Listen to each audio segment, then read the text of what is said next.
If you voted for Trump, we need to get real about what's going on in Southern California. Groups of apparent ICE agents or mercenaries or whatever they are pulling up in unmarked vans with blacked out windows. They're pulling up to work sites, churches, homes, even Disneyland with masks on, and they're kidnapping our neighbors, our family, and our friends.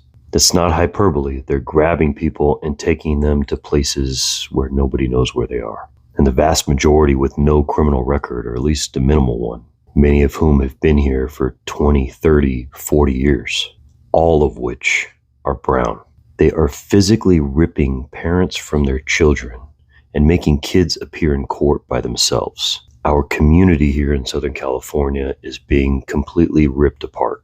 A community that's rooted in Mexican culture and history for no reason. I hear people who don't support his other actions still say, well, I'm glad he stopped the flow of illegal immigrants. Why are you glad? Really, why? And don't tell me it's because they're illegal, because you voted for a felon who's also trying to stop legal immigration. In fact, he's already banned 24 countries. It's time to take off that mask and get real.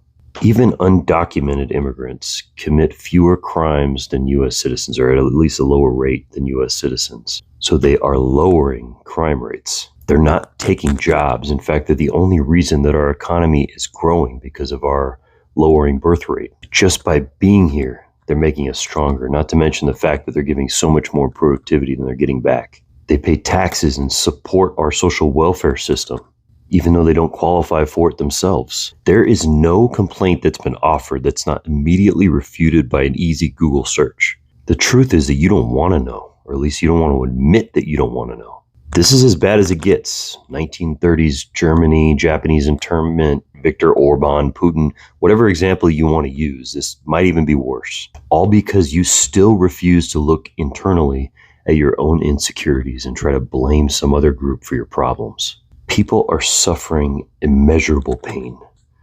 I hope you can sleep at night.